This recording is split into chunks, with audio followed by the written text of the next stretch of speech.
Bienvenue, c'est Samir refait l'actu. Aujourd'hui, on va parler de plusieurs choses d'assez drôles. C'est Jean-Luc Mélenchon être israélien, les Israéliens et les Suédois, c'est antisémite. Oui, vous allez me dire, alors je veux bien Jean-Luc, je veux bien que Gilo, comme on l'appelle dans le métier, Gilo, je veux bien que Suédois, mais tu peux pas être israélien et antisémite. Ah, Billy, t'inquiète pas. Tu vas voir. Alors, ça va être drôle, ça va être funny. On va parler de ça. Mais alors sautez les 2 prochaines minutes si vous voulez pas être embêté. Avant de parler du sujet, je vais pas vous demander de vous abonner ou autre. Je suis en train de préparer un projet. C'est un peu comme le Z-Event pour ceux qui connaissent pas, c'est une période pendant 2-3 jours où des streamers, des jeunes streamers qui ont une visibilité ou autre, font un live caritatif. Donc pendant cette période-là, ils essaient de récolter des dons. Je vais essayer de mettre ça en place pour chaque début de Ramadan. Alors pour l'instant, je serai tout seul, mais espérons que l'année prochaine, il y aura du monde pour récolter de l'argent. Donc j'ai fait un petit... Alors c'est en préparation, donc vous êtes un petit peu en avance, vous avez la formation.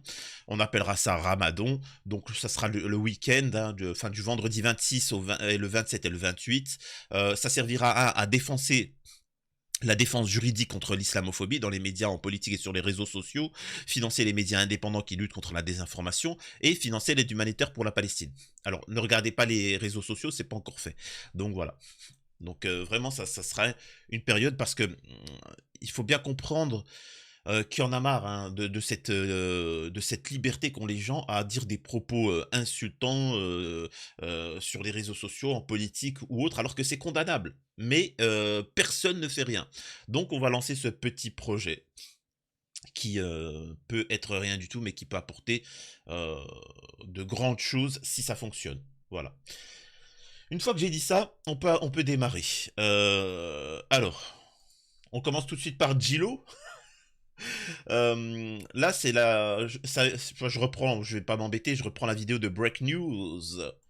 Voyez-vous la situation afin de répondre aux l'occupation tentative de manipulation commet aujourd'hui connue par la coopération israélienne, Pourquoi un tel décalage entre dont les Voilà. habitants sont Ça à va ce être jour mieux. au bord de la famine. pourquoi un tel décalage entre vos messages politiques dans la Oui. foulée de la décision de la Cour internationale de justice et vos messages dans la foulée du 7 octobre? Bon, je ne vous permets pas de dire Donc déjà, il dit qu'il y a un décalage. En résumé, ce petit Duhamel, qui avait manqué de respect à Koé, il s'est dit, je vais taquiner Gilo. Alors, moi, vous savez ce que je pense de la politique. Mais ce que je peux dire aussi, par contre, c'est que Gilo, faut pas le chercher parce que c'est un Méditerranéen. Quand il se lance, il est parti, c'est fini, tu vois. C'est...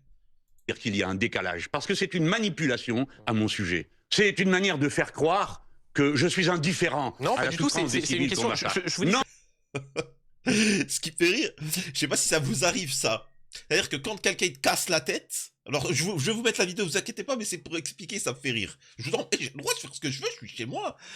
Tu sais, quand t'as quelqu'un qui t'énerve, un patron, un collègue, quelqu'un comme ça, au début, tu sais, tu prends sur toi. Mais au bout d'un moment, quand tu vois qu'il t'a cassé la tête et qu'il fait déborder le vase, c'est pas que tu t'emportes tout de suite. C'est que tu commences à dire, ouais, mais machin. Mais quand il a ouvert les vannes, c'est fini, tu sais, c'est crescendo. Et au bout d'un moment, je vais te bip, bip, bip, espèce de... Ça fait penser à ça, tu vois. que je suis indifférent non, à pas la du tout, souffrance c'est des c'est une civils qu'on question. massacre. Je vous dis, Non, je vais monsieur, regarder vos tweets et je les peux réactions. répondre, s'il Bien vous sûr, plaît bien sûr. Bien sûr, Parce qu'il y a une bien sûr. limite à ce qu'on peut supporter comme homme. Des accusations qui sont portées contre soi. Mon premier tweet dit « cessez le feu », parce que immédiatement, on savait tout ce qui était en train de se produire. J'ai dit que j'étais plein de compassion pour les populations civiles qui subissent tout ça et n'y peuvent rien. Et vous n'avez pas voulu qualifier et le j'ai Hamas de dit- mouvement terroriste. On va pas refaire Mais le débat ici, mais... Alors ne le refaites pas. Bah non, mais je précise et je Oui, rappelle... oui, non, vous ce qui précisez a rien prêté- du tout. Ce qui a prêté Vous le flanc... diffamez. Non, Je ne veux pas de débat dans lequel il s'agit de faire le procès des gens. Voyez-vous, la situation est terrible. Il y a un massacre ininterrompu depuis plus de 100 jours. Il y a une menace sur la frontière sud du Liban. Nous sommes en train de parler d'un risque de guerre généralisée. Je ne mets pas en cause l'État d'Israël. Je mets en cause le gouvernement de M. Netanyahou. Je ne mets pas en cause la judéité. Comment pourrais-je le faire? Au nom de quoi? Qu'est-ce qui me prendrait tout d'un coup? Moi qui partage une partie de ma famille avec eux. Alors, qu'est-ce que ça veut dire tout ça? Il faut partir des faits, essayer d'y répondre avec intelligence. Je voudrais que par respect pour les membres de l'ONU, 60 sites de l'ONU ont été détruits, 100 personnes de l'ONU ont été tuées. Et Israël, ou plus exactement le gouvernement de M. Netanyahou, n'a pas encore donné une seule démonstration de la culpabilité de ces personnes. Israël, le gouvernement de M. Netanyahou a attaqué. C'est tout, sans prouver. Alors, rappelez que nous avons 700 Français sous casque bleu au Liban. Donc on ferait bien de peser ce qu'on raconte. Incroyable. C'est juste incroyable, c'est véridique, et c'est quand même étonnant qu'il y ait que Jean-Luc Mélenchon, Gilo, qui s'exprime comme ça sur ce conflit. Et mais bon, tiens, de toute façon, l'humanité le paiera, hein, ça restera pas impuni, ce génocide. Et, et voilà, c'est tout. 2 millions de personnes qui crèvent de faim, des bébés, des nourrissons opérés sans anesthésie. Bah, il faut arrêter, bon, faut pas aller plus loin. Donc, effectivement, on peut catégoriser Gilo comme antisémite, hein, bien évidemment. Il dénonce un génocide. Si vous suivez mes vidéos, dénoncer un génocide, c'est antisémite. Donc là, Jean-Luc Mélenchon. Jean-Luc Mélenchon, petit à petit, franchement, si je devais aller voter,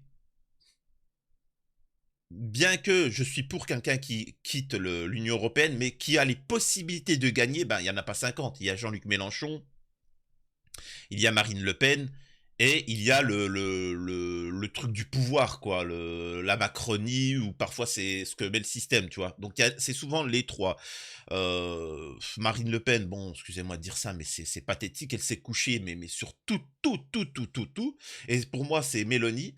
Ceux du système, bon, ça c'est du système. Mélenchon, l'extrême gauche, je me méfie, tu vois, je me méfie, est-ce que ça fait pas partie du système. Mais si je devais voter, ça serait Gilo, hein, je vous le dis tout de suite, ça serait Gilo. Maintenant, on va écouter un Israélien, et c'est pour ça que je vous ai dit que être Israélien, c'est antisémite. I have never, for one single moment in my life, have trusted this man. I think he's a psychopath. I think he's a lunatic. Not just I think that. Lots of people. I would never trust him with anything. Not him, not his government. That's all I have to say. They are dangerous people. Ils sont extrémistes, fascistes, racistes et fanatiques. C'est des faits, hein. C'est avéré. Hein. Ils sont réellement extrémistes, ils sont réellement racistes et fanatiques. Ils souhaitent la guerre. Et c'est ce que je vous dis, c'est que en Israël, et j'ai d'autres vidéos, attention, qui vont sortir, c'est une folie. Hein. Ce qui va se passer, c'est une folie sur les prochaines vidéos. La problématique, c'est que lui, il peut dire ça en Israël, les Israéliens peuvent le dire, mais en France, c'est strictement interdit. C'est ça qui est inquiétant, tu vois. Extremists, they're fascists, they're racists, they're fanatics. They don't want peace, they want war because it serves their own self-interest. While most of the people on both sides, you know, Israelis, Palestinians alike, they are the people who pay the price. They are the ones who suffer. They are the ones whose lives are... Donc comprenez bien, et ça revient à la même chose qu'en France. Je vous ai dit, tout est lié, il n'y a rien qui n'est pas lié. Tout est lié, que ce soit les agriculteurs, toi en tant qu'infirmière ou autre, c'est lié. C'est-à-dire qu'on a des gouvernants qui s'en foutent de vous et qui sont prêts à passer des extrêmes. Dire que les Palestiniens sont anti-juifs, c'est une horreur parce que du moment où en Occident on les génocidait, les Palestiniens les ont accueillis. Ils les ont accueillis pour les sauver, pour les accueillir. Donc voilà, jusqu'au moment où il y a eu des radicaux qui ont dit bah maintenant c'est chez nous, on va vous dominer, on va faire ci, etc. Et là il y a eu des tensions. Longue histoire. Mais donc voilà, tout ça pour vous dire qu'en Israël aussi ils ne sont pas bêtes. Il y en a beaucoup qui ont peur des conséquences, tout simplement parce que vu ce qu'a fait Israël, le gouvernement de Netanyahou, faut pas qu'ils perdent. Médiatiquement, ils sont perdus. Sachez que à l'avenir, faut pas qu'ils perdent, parce que ils pourront plus passer pour des victimes. Vous voyez ce que je veux dire? C'est si demain il devait y avoir la guerre contre l'Iran ou autre, l'Occident est affaibli, ils ne peuvent pas intervenir, ça sera problématique. Tu vois, tu pourras plus nous faire du violon, etc. Le monde entier est choqué de ce qui s'est passé. Bref, conflit Israël-Hamas. Un député menacé d'expulsion de la Knesset pour avoir accusé l'État hébreu de génocide. C'est le gouvernement, comment on appelle ça, israélien. Je vous ai dit, hein, il y a véritablement, en Israël, il y a plus de liberté qu'en France. Le Parlement doit déterminer si l'approbation par Ofer Kassif de la requête déposée par l'Afrique du Sud contre Israël revient à supporter la masse. Le Parlement israélien doit trancher, doit-il exclure Ofer Kassif pour le soutien qu'il a apporté à l'Afrique du Sud, qui a accusé Israël devant la Cour internationale de justice de se livrer à un génocide dans la bande de Gaza. Ce lundi 29 janvier, la commission intérieure de la Knesset s'est réunie pour sceller l'avenir politique d'un seul député juif du parti d'extrême gauche à majorité Arabadash Tal, rapporte The Time of Israel. L'enjeu de l'audition est donc de déterminer si l'approbation par Ofer Kassif de la requête de blablabla. Bon. Ça serait bien de voir ça un petit peu dans les médias en France. Maintenant, on va parler de la Suède. Et non, on va pas parler spécifiquement des Suédoises. Mais juste de la Suède. À l'Eurovision 2024, la présence d'Israël divise. Une pétition d'artistes suédois demande l'exclusion.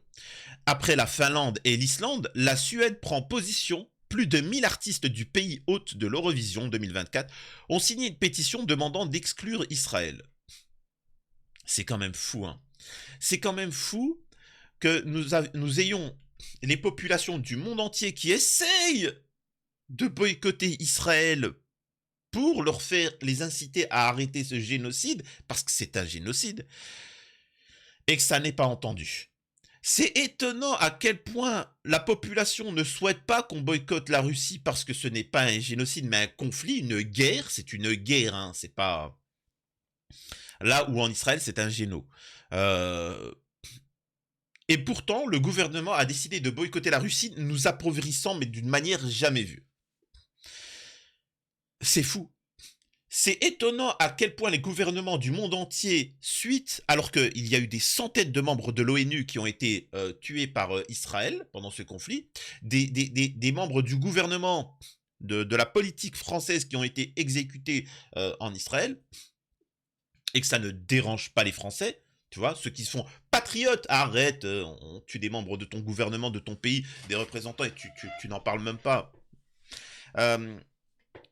C'est étonnant à quel point quand Israël dit l'ONU, c'est antisémite, tout de suite, les pays occidentaux se plient et arrêtent le raid sur, comment on appelle ça, à l'ONU. C'est juste fabuleux, quoi. Excusez-moi. Hein. Je poursuis. En 2023, c'est la Suède qui a remporté la compétition pour la 7e fois de son histoire, avec la chanteuse Loreen. Par conséquent, c'est à la Malmö Arena que se déroulera l'Eurovision 2024. Le 11 mai prochain, la liste des pays qui participent de manière traditionnelle et habituelle à ce concours international n'est cependant pas fixée. Et le débat s'intensifie sur la participation d'Israël.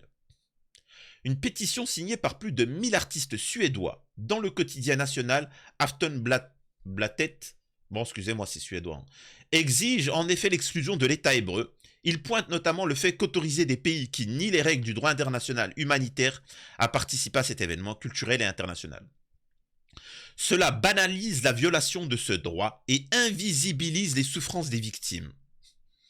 Parmi les signataires de cette lettre ouverte, on retrouve de nombreuses figures du monde de la culture suédoise, et notamment Robin Fever Ray. Alors excusez-moi, mais on est censé connaître. On est censé connaître. Les artistes suédois ne sont pas les premiers à prendre la parole. En effet, il y a quelques jours, ce sont plus de 1400 artistes finlandais qui exigeaient... C'est exceptionnel. Les pays du Nord, c'est quand même exceptionnel. Hein. La participation d'Israël réaffirmée par l'UER. En Islande aussi, la participation d'Israël pose problème. Mi-décembre, la Société des auteurs-compositeurs islandais a demandé à... Attends, c'est quoi cette histoire ? L'Union européenne de radio-télévision avait déjà réaffirmé il y a quelques semaines qu'au regard du caractère apolitique de la compétition, elle n'interdira pas à Israël à participer à l'Eurovision. Ce qui est un gros mensonge, parce que vous avez interdit la Russie. Vous avez interdit la Russie. Vous avez interdit la Russie, c'est tout. C'est tout. Donc, non, arrêtez. Vous n'êtes pas, vous n'êtes pas politique. Il n'y a pas plus politisé que vous. C'est l'Eurovision, il n'y a pas plus politique. Quand ils ont fait gagner l'Ukraine, c'était politique. C'était un message envoyé à la Russie. Donc arrêtez de dire que vous êtes apolitique. C'est juste exceptionnel ce qu'ils disent. Enfin bref, passons. Aussi, j'aimerais revenir sur beaucoup de messages comme comment on appelle ça, comme ce Palestinien qui se plaint, en résumé, quand je dis se plaint, c'est pas péjoratif, mais qui explique ça sert à quoi, et il a raison, ça sert à quoi de filmer, tu vois? C'est bon ça, au début on filmait quand on se faisait génocider, maintenant ils s'en foutent. Ah, qu'est-ce que tu veux que je te dise? Mais aussi certains disent pourquoi les pays, certains pays n'interviennent pas, certains pays, etc. Par exemple, prenons l'Algérie. Pourquoi elle ne peut pas intervenir militairement? Bah déjà, il y a la distance, mais c'est pas ce qui les freinerait. Mais la problématique, c'est qu'elle est globale. Comprenez qu'elle est globale. Si demain, comprenez bien ça, hein, c'est pas aussi simple que ça. Déjà, il faut comprendre que chacun a son intérêt personnel, tu vois. Ensuite, croyez pas que tout le monde est pour hein, la victoire pour la paix, pour qu'il y ait un État palestinien. Attention, c'est plus complexe que ça. Ensuite, il faut comprendre que par exemple, certains disent oui, mais pourquoi l'Arabie Saoudite, ils coupent pas tout leur pétrole et l'Occident, bah, ça sera un choc pétrolier, ça va être une catastrophe. Croyez-moi que vous allez crever la faim. L'Arabie Saoudite, ils bloquent leur machin, vous allez crever la faim. Mais les gars, c'est que les Saoudiens aussi vont crever la faim parce qu'ils vivent du pétrole. Alors que si demain ils coupent le pétrole, c'est fini. Eux, ils reviennent à l'âge de pierre, tu vois. Donc, vous comprenez? C'est-à-dire que si ils veulent nous dégommer, bah, ils se dégomment eux-mêmes. Donc en fait, on est liés. Ensuite, si par exemple un pays comme l'Algérie décidait d'attaquer Israël pour libérer les populations qui sont génocidées et éviter le génocide, vous pensez bien qu'ils seraient directement attaqués par l'Occident, tu vois. Donc c'est pour ça que certains essaient d'éviter ça, parce que si ça se déclare, et c'est ça qui est intéressant, si un conflit éclate, ça part en guerre mondiale. Je vous assure que ça part en guerre mondiale. Que vous le vouliez ou non, vous et vos enfants, vous serez envoyés au conflit au Moyen-Orient. Biden, il en a parlé là. Il a dit qu'il faut se préparer à attaquer des pays du Moyen-Orient.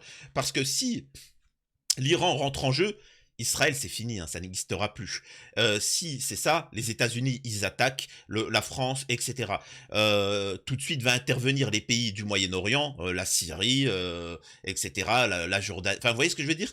C'est tout qui va s'embraser et par effet domino, voilà. Alors, est-ce que c'est bien, est-ce que c'est mal? Je sais pas. Moi, ce que je sais, c'est qu'il y a un génocide et qu'il faut l'arrêter. Et si pour ça, il faut que l'humanité, au final, en paye le prix, ben, elle en paiera le prix. Parce que, rappelez-vous d'une chose, c'est que si tu n'arrêtes pas des gens qui sont génocidaires, eux, ils ne s'arrêteront pas. C'est aussi simple que ça. Aujourd'hui, c'est les Palestiniens. Demain, ça sera les pays voisins d'Israël. Et ainsi de suite. Je vous dis, retenez bien ça. Et c'est ce qui va arriver tôt ou tard. Tu vois. Vous n'avez pas voulu régler le problème maintenant. C'est comme du harcèlement quand tu as ton travail, quand tu es en couple. Pour ceux qui m'écoutent, là, qui sont en couple et qui ont subi des violences, dites-moi, est-ce que ça s'est fait directement ou ça s'est fait petit à petit? Quand tu y repenses, est-ce que ton mari qui te frappe, etc., est-ce qu'il l'a fait directement ou ça s'est fait petit à petit par des remarques? Ensuite, il te disait des mots gentils. Il t'insulte, il te manquait de respect. Ensuite, à un moment, il s'est vraiment énervé, t'as mis une claque. Mais après, il s'est excusé avec un bouquet de roses, tu vois. Comme ça. Tu vois, et puis tu t'es dit sans emporter. Et t'as toléré, tu vois, ça. Jusqu'au point, ça est parti dans une extrême. Non, il faut dire stop tout de suite. C'est aussi simple que ça. En tout cas, dites-moi ce que vous avez pensé du projet là que je veux lancer. Pensez de Djilo. C'est quoi votre avis sur Djilo? Moi, alors vous savez, hein, si vous me suivez, généralement, c'est que vous êtes apolitique, etc. Partisan. Mais vous en pensez quoi du traitement de Djilo, Jean-Luc Mélenchon, sincèrement? Allez, prenez soin de vous, à la prochaine. Prochaine vidéo, je pense qu'on va parler de l'affaire Lina, parce qu'il y a pas mal de nouveautés sur l'affaire Lina. Et un gros dossier qui arrive. Et voilà, donc, et puis il y a d'autres vidéos aussi, tout aussi drôles qui arrivent.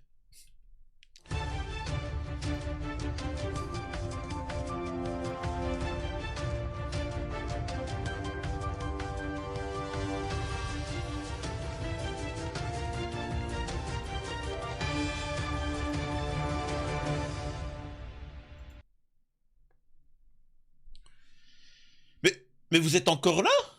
Mais qui vous a dit? Mais qu'est-ce qui se passe? Pourquoi vous êtes encore là? Hein? Alors là, parce qu'il faut savoir que comment on appelle ça? Les musulmans de France, tu sais, vous savez, ceux qui sont particuliers, tu sais, ceux qui vénèrent Aberkan et Maïva Guénam, tu vois, la dissidente. Maïva Guénam, c'est un truc, c'est une honte, quoi. Enfin bref.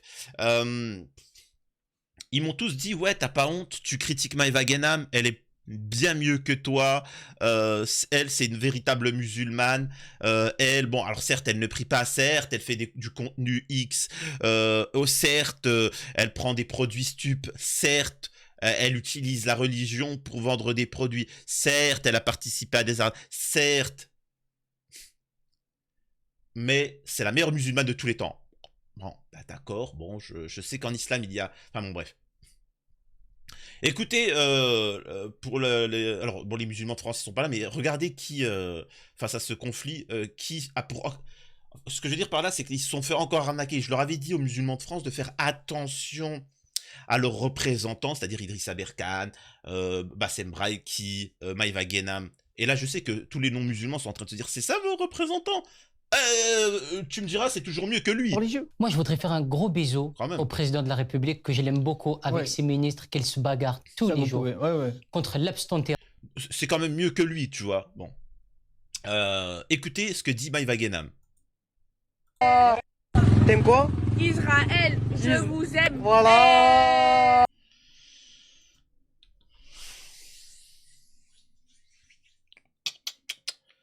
Ah, sacré musulman de France. Je vous ai dit, et les gens pensent que je rigole quand je vous dis ça. Vous savez, parfois, quand il y a une décision à prendre dans ta vie, vous savez ce que vous faites? Je vous assure que c'est pas une blague. Vous appelez votre camarade qui est un musulman de France.